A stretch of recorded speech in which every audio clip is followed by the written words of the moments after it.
If you're running a transport business right now, you definitely know that feeling. It's just relentless, this grinding pressure on your margins. It's constant. Fuel keeps climbing, tires seem to have shorter lives than ever, maintenance costs are all over the And the place. rates you can charge just never, ever seem to keep pace, right? Exactly. It makes the whole pursuit of profitability feel almost accidental. Like you just hope it happens at the end of the month. It does. Yeah. And it creates an environment where, operators find themselves running harder and harder just to stay in the same place. Yeah. But the foundational mistake we see, looking across all the source material, is focusing only on turnover. Or just frantically cutting total expenses. Right. Those numbers lie. They don't tell the real story. Okay, so let's unpack that. Let's define what we should be focusing on. What's the real number we need to know? Our deep dive today, it centers on one core metric. It's the cost per kilometer, or CPK. Yeah. And this isn't just some, accounting report you look at once a year. It's the ultimate operational diagnostic tool. Is the one real number that tells you, kilometer by kilometer, whether a trip is quietly eroding your profit or actually building it. So profitability moves from being a lucky accident to something intentional. It becomes a calculated outcome. Yeah. And that's the whole game. And that is our mission for this deep dive. We went through a stack of operational strategy sources, and we focused on those from really competitive, high volatility environments to pull out the 8 core strategies that successful operators use to control their CPK. We're getting specific on the how. We are, starting right now with the foundation. So the fundamental problem, and we've seen this documented everywhere, is the busy but broke phenomenon. Yes. The classic. You see these transport businesses, high turnover, lots of trucks moving, everything looks great from the outside, but in reality... They're deeply unprofitable. Oh. And it's because they price work and make big strategic decisions in a financial vacuum. They're just guessing. They're operating on estimates, maybe last year's averages or what the guy down the road is charging. They absorb all these monthly inefficiencies, a little extra fuel here, some unplanned downtime there. And they chase the ego of turnover instead of the reality of margin. Exactly.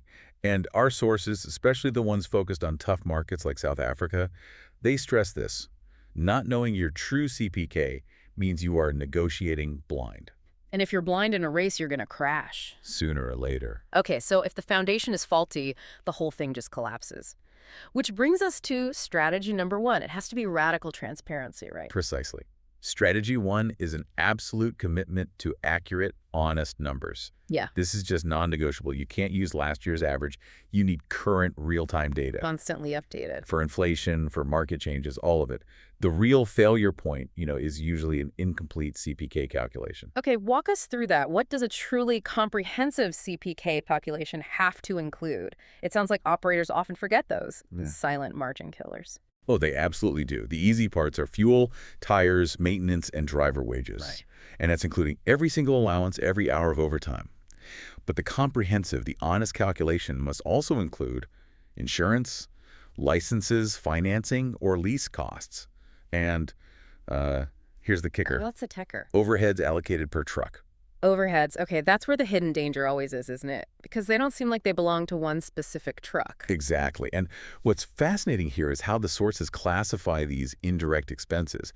Individually, the admin costs, depreciation on the office, a manager's salary, they seem small. They seem disconnected. But if they are not rigorously allocated back to the kilometer that asset runs, your perceived profitability is fake. These are the costs that quietly destroy margins over time. You have to treat your office support structure as a cost that each truck must earn its share of. That is a very high standard for honesty. So once we have that brutally honest foundation, we can move to the operational level. Yep, where the small, consistent gains really start to multiply. Let's talk about the absolute biggest variable then, the one that gives everyone headaches: fuel. Strategy number 2 is comprehensive fuel discipline. Universally, it is the single largest controllable cost, which means if you can move that needle by even 1 or 2%, the savings are transformative. Okay, so where do operators start? They can't control the price at the pump. That's a given, especially in volatile markets. No, but they can control the usage, and it's highly actionable. It starts with 3 areas. First, driver behavior. Telematics. Right. Telematics gives you that granular data on harsh acceleration, excessive idling, speeding. Idling especially is a silent killer. That wasted diesel translates directly into unnecessary CPK. Okay, driver behavior is one. What's two? Second is route planning. Mm. Avoiding unnecessary detours, deep congestion, poor road conditions. It's critical, not just for time, but for a consistent fuel burn. And the third area, this one is less about the driver, more about the asset itself, I imagine. That's it. It's vehicle specification. You have to ensure the truck's gearing and engine setup are perfectly matched to the specific operation. Is it long haul? Short haul? Heavy? If the gearing's wrong. If you have the wrong setup, the engine is constantly running outside its optimal fuel consumption band. It's just a constant waste of diesel that no driver, no matter how good they are, can compensate for. And in those volatile markets we mentioned, like South Africa. The sources rightly call fuel discipline a survival skill. It's not a luxury. You can't budget your way out of unpredictable price spikes. You have to run efficiently every single day. That transitions perfectly to the second largest variable cost, tires, often seen as, just a necessary, painful expense. And that's the mindset we need to destroy. Strategy number 3 is robust tire management. We have to reframe tires as a strategic asset, not a grudge purchase. So the goal isn't the lowest price sticker. No, the goal is monitoring your cost per tire kilometer, not just the upfront purchase price. Right. So the cheapest tire at the counter is almost never the cheapest tire over its entire life. Why specifically would a cheaper tire increase my fuel usage? I think people miss that connection. They do. It comes down to compounding and engineering. Cheaper tires often have higher rolling resistance. Okay. Rolling resistance is the energy the tire absorbs, just deforming as it rolls down the road. High resistance means the engine has to work harder just to maintain speed. Which translates directly into burning more diesel. Exactly. A quality tire with low rolling resistance can literally pay for itself in fuel savings alone, before you even factor in better mileage or durability. That's the kind of technical detail this deep dive needed. So what does strong management look like beyond just picking the right tire? It means consistent, disciplined pressure checks, proper wheel alignment to prevent premature uneven wear, and having a tight, controlled retreading policy. You are paying for kilometers. You must constantly measure and document the kilometers delivered by every single tire. Treat it like a fuel metric. Just like a fuel metric. Which brings us to strategy number 4, maintenance. This is the ultimate operational choice, isn't it? Spend money now or wait and gamble. Why do so many operators choose the gamble? Because cash flow is tight. Preventative maintenance is a definite cost today. But that gamble, that's where the money is really lost. Reactive maintenance, waiting for that breakdown on the side of the road, is orders of magnitude more expensive. Because it's not just the repair bill, is it? Oh, far from it. The repair itself costs more. You've got towing, emergency labor rates, rushing parts in.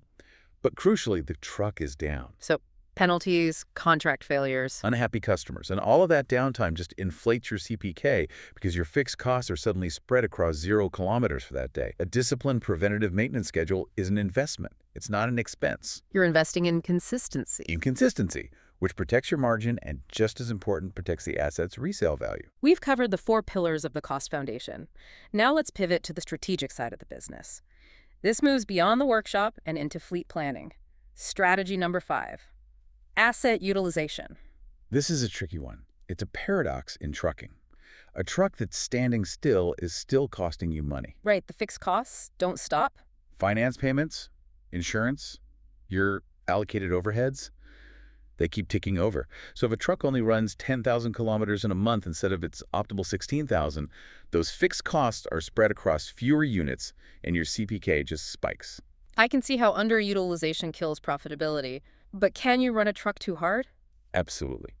An overworked asset burns out faster. That drives your reactive maintenance costs way up, and crucially, it increases driver fatigue and risk. The goal isn't maximal running, it's running smarter. Finding that sweet spot. Operators have to identify that sweet spot where the fixed costs are optimally spread without overstraining the truck or the driver. So what are the key questions an operator should be asking themselves about their current contracts and how their fleet is deployed? First, what is our optimal monthly kilometer threshold, and are our trucks actually hitting that? Second, do we have seasonal underutilization patterns we could restructure, maybe take on a complementary contract? And third, and this is the most important one, Okay. do specific contracts underperform once the CPK is correctly calculated? Even though they look busy, sometimes restructuring your asset deployment or even just retiring an underutilized truck gives you a bigger margin improvement than trying to shave another 1% off your fuel bill. That's fascinating, and it leads right into where it gets really interesting. Strategy number 6, rate discipline. This is arguably the hardest lesson in trucking It is the hardest. because it requires the courage to say no to revenue. That goes against every entrepreneurial instinct. It does because it asks operators to abandon their ego. Hmm. But the crucial, counterintuitive insight from the sources is this.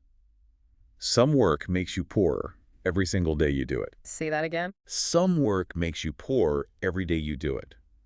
If the rate you accept doesn't cover your CPK plus a decent sustainable profit margin, you are actively subsidizing your customer. You're essentially paying them to fill your truck and wear out your tires. Precisely. You're increasing your cash flow pressure while just quietly accumulating financial risk. Knowing your precise CPK, though, that gives you the confidence to negotiate from a position of strength. Because you know your floor. You know exactly where your financial floor is. Yeah. If you can't get a rate above that floor plus margin, you have to walk away. That sounds terrifying in a competitive market. What if walking away means losing a customer or having an empty yard? And this is where the sources provide a really powerful warning. Continuing unprofitable work is far more dangerous than walking away. When you walk away, you have a fixed loss. It's the daily fixed cost of that truck standing still. When you run an unprofitable load, you have that fixed loss plus the variable costs of fuel, wear and tear, and driver time. You are compounding your losses. It is better to have an empty truck for a day than a full truck that is losing you money. That is a lesson that translates across every single industry. The danger of chasing market share with an unsustainable model. Okay, let's quickly cover strategy number 7, overheads. We talked about calculating them, but how do you actually reduce these silent margin killers? The difficulty with overheads is the allocation. It's not about suddenly firing staff.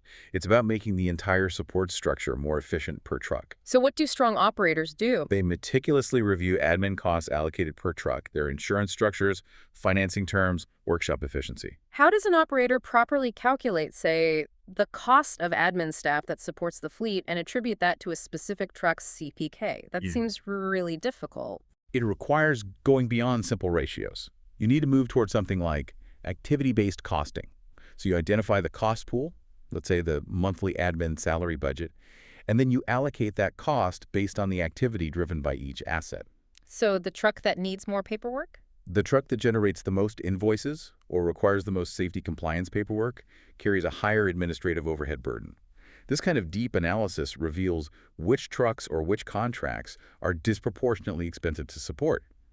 And small savings in efficiency, when you spread them across a large fleet and a full year, materially reduce the overall CPK. We've run through 7 detailed strategies, but none of this works if CPK is just treated as a yearly accounting report. All right. That has to bring us to the final strategy, number 8. Yes. Measure, review, adjust consistently. CPK is not a historical artifact. It's a day-to-day management tool. The strongest operators, they measure CPK monthly, even weekly. And crucially, They compare trends per truck, not just the fleet average. why is drilling down to the individual truck level so important? Because a fleet average can hide a major problem.